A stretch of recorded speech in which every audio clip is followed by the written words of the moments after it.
जय हिंद, जय श्री राम। वीडियो को लाइक करिए, शेयर करिए, कमेंट करिए, चैनल को सब्सक्राइब करिए, नोटिफिकेशन बेल को दबाइए। आरंभ करते हैं। अभी मजा आएगा ना भिड़ो। Leader or every political party which is coming in the way of India's development, we are going to take them on. And Arvind Kejriwal was no exception. He didn't have our undivided attention as you would like to believe. And if you're putting him in the same league as Rahul Gandhi, it is for Rahul Gandhi and the Congress to answer.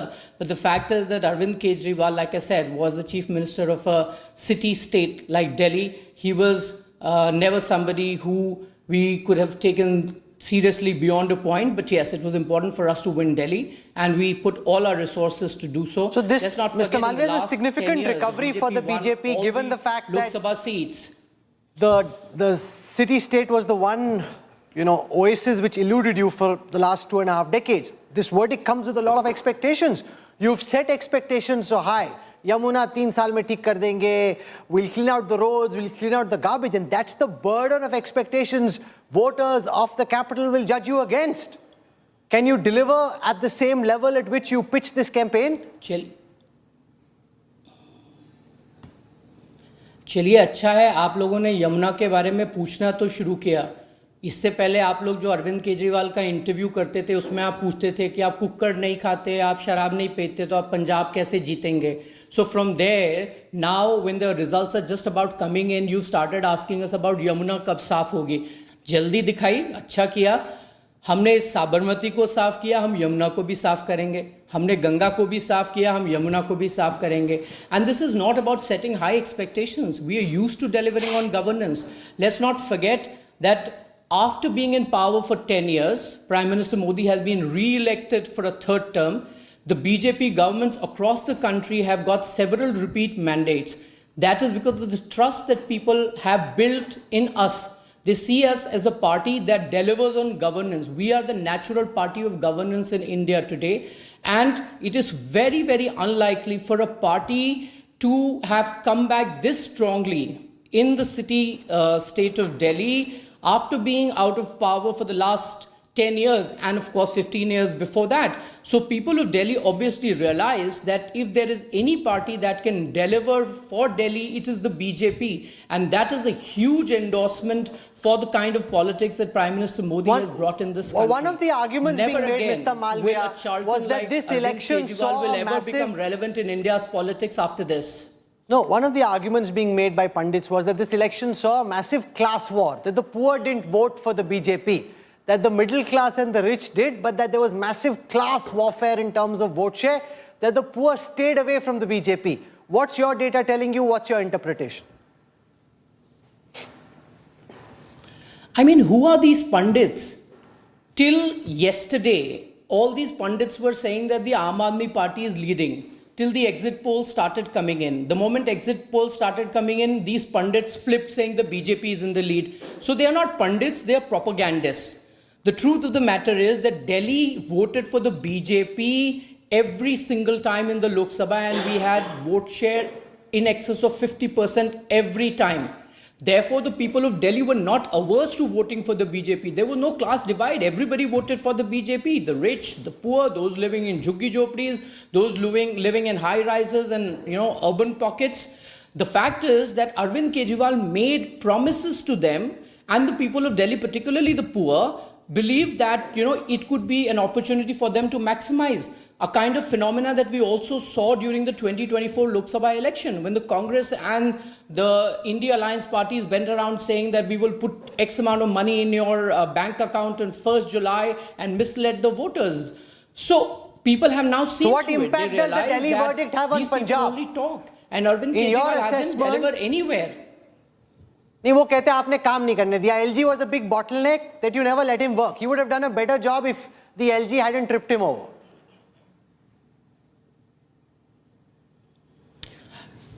Arvind Kejriwal की party तो पंजाब में भी है. पंजाब में तो LG नहीं है. पंजाब में 1,000 रुपए जो महिलाओं को वादा किया था चुनाव के समय, क्यों नहीं दिया और किसने रोका? और दिल्ली में भी जब अरविंद केजरीवाल ने कैबिनेट में 1,000 रुपए का प्रपोजल पास करवाया तो एलजी ने उसको अप्रूव कर दिया. एलजी ने नहीं रोका, अरविंद केजरीवाल ने नहीं दिया. इसलिए आप अरविंद केजरीवाल और आम आदमी पार्टी की लाइन को पैरेट करना बंद कर दीजिए. The man has lost. You guys need to find another potential candidate to build up against the BJP because he is now in the dumps. तो एलजी ने किसी को नहीं रोका. आप काम ही नहीं करना चाहते हो. एलजी ने सड़क बनाने के लिए रोका. Amit Malviya, are you writing today obviously every election sees winners and losers. You seem to have written the obituary of Arvind Kejriwal. I come back to it. Are you saying that Arvind Kejriwal is over?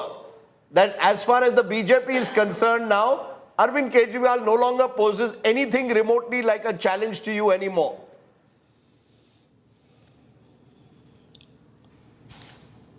We don't write anyone's obituary because writing obituaries in political sphere is the job of journalists like you, not of practicing politicians like us. He might still be around. He still has a government in Punjab for at least another 2 years.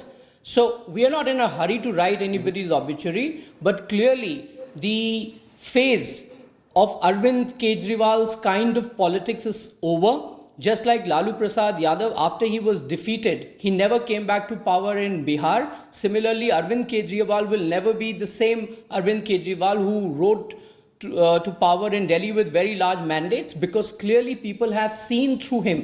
And I repeat again, the era of charlatans like Arvind Kejriwal is over. This kind of sham politics where you would do nothing, use media, spend huge amount of money on advertisement, do propaganda, and ensure that you do not work of politicians who will come and give hisab of their work like the BJP does.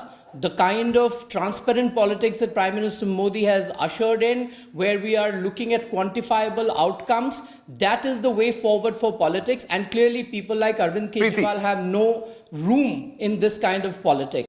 खत्म. Bye bye, tata, goodbye, गया. दोस्तों video को like करिए, share करिए, comment करिए, channel को subscribe करिए, notification bell को दबाइए ताकि जब भी हमारा वीडियो ड्रॉप हो तो सबसे पहले आप लोग देख सकें. तो फिर देखिए, इस वीडियो में अमित मालवीय बात कर रहे हैं हमारे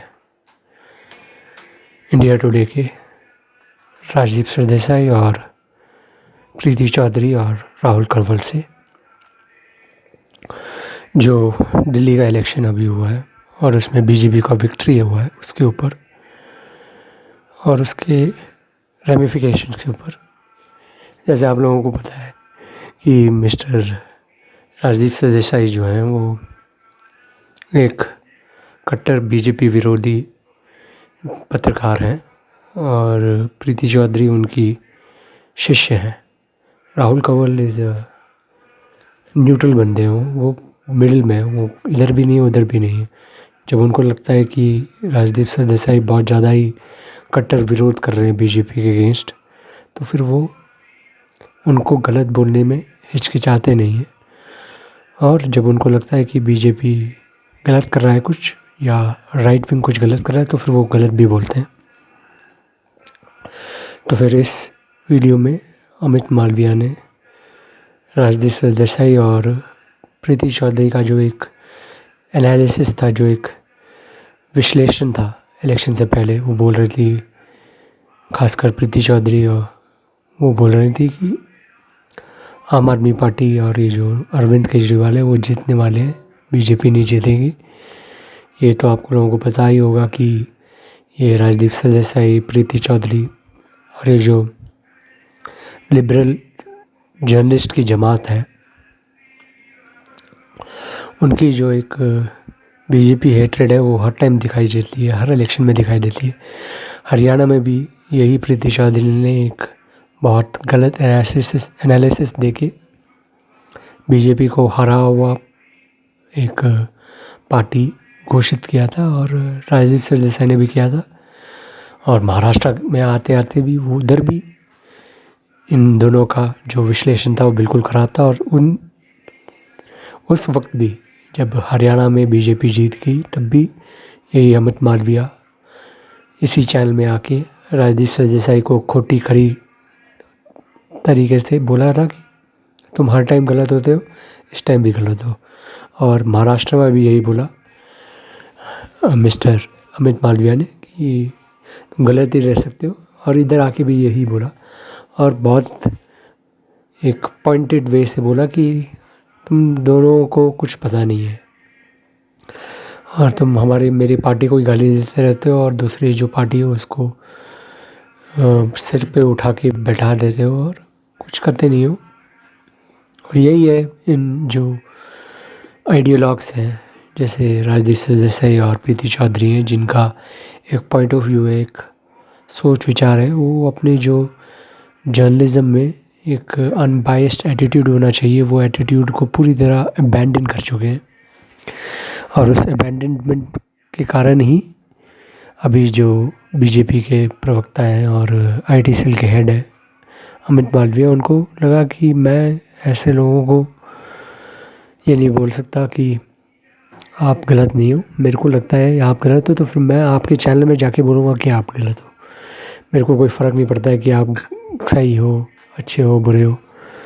तो फिर दिल्ली के इलेक्शन में आप लोगों को तो पता ही होगा, जैसे स्टार्टिंग में सब लोगों को लग रहा था, और मैं ये भी बोलता हूँ कि जब तक ये एग्ज़िट पोल्स नहीं आए तो सब लोगों को लग रहा था कि एंड में अरविंद केजरीवाल ही जाके जीतेंगे, क्योंकि 15 और 20 में खासकर जो अरविंद केजरीवाल ने बीजेपी को ट्राउंस किया था 2 बारी, पूरी तरह डिसिमेट कर दिया था बीजेपी को। एक बार तो 2 या 3 सीट आए थे बीजेपी को 15 को, और 20 को 8 सीट आए थे, एक मैसिव मेजॉरिटी में आए थे। और दिल्ली वासियों ने, मिडिल क्लास, झुग्गी झोपड़ी वाले, दूसरे जो इकोनॉमिक इंडिसेस में जो लोग हैं, उन लोगों ने भी आम आदमी पार्टी को वोट दिया था। जो लोग बीजेपी को लोकसभा में वोट करते थे, उन लोगों का जो एक 58% लोग बीजेपी को लोकसभा में वोट किया था 19 और 14 और 24 में। तो फिर ये जो वोट परसेंटेज है, इसमें से बहुत सारे लोग जब असेंबली इलेक्शन आता है तो फिर बीजेपी के अगेंस्ट भी वोट करते हैं। जैसे आप लोगों को इस जो एक परिप्रेक्ष्य में दिखाई दिया होगा कि बीजेपी के अगेंस्ट 15 और 20 में वोट किया था, पर इस टाइम बीजेपी के जो वोटर्स हैं और बीजेपी ने उनको बोला कि आपने 2 बार इनको दे दिया है अपना वोट, और इनकी जो करतूतें आप लोगों ने देख ली हैं। ये बोलते रहते हैं कि बीजेपी और नरेंद्र मोदी जी और जो गवर्नमेंट है वो काम नहीं करने देती, हमें स्टॉप करके रखती है, हमें रोड नहीं बनाने देती, हमें सुएजेस जिसका ओवरफ्लो हो रहा है वाटर, झुग्गी झोपड़ी में अच्छा एक इंफ्रास्ट्रक्चर नहीं बन रहा है, और झुग्गी झोपड़ी वालों को भी एक फ्लैट दे के देना चाहिए दिल्ली में ही, क्योंकि झुग्गी झोपड़ों से उनको हटा के एक फॉर्मलाइज्ड कॉलोनी में उनको घर देना चाहिए। वो सब नहीं दे पा रहे हैं लोगों को। बस ये जो एक रेवड़ी कल्चर है उसके ऊपर ही डाल के रखना चाहते हैं, और रेवड़ी देते भी होंगे तो भी अच्छा है, पर रेवड़ी के ऊपर आप लोगों को अच्छा सड़क, अच्छा हॉस्पिटल, अच्छा जो सीवेज सिस्टम है, इंफ्रास्ट्रक्चर अच्छा होना चाहिए, ये सब भी देना चाहिए। इसके रेवड़ी के ऊपर और भी बहुत सारी चीज़ दोगे तभी जाके लोग जाके वोट करेंगे आपको। अगर लोगों को लग रहा है कि मेरा सड़क सही नहीं है, मेरा जो धूल वूल है, ये एनवायरनमेंट सही नहीं है, जो प्रकृति है उसके ऊपर ही आप लोगों ने गलत कर दिया है, मेरे बच्चे स्कूल नहीं जा पा रहे हैं उसके कारण, खांसी हो रहा है, उनको डिजीज़ हो रहा है, तो फिर लोग वोट अगेंस्ट करेंगे ही। और ऊपर से बीजेपी ने जो इस बजट में मिडिल क्लास को एक बहुत अच्छा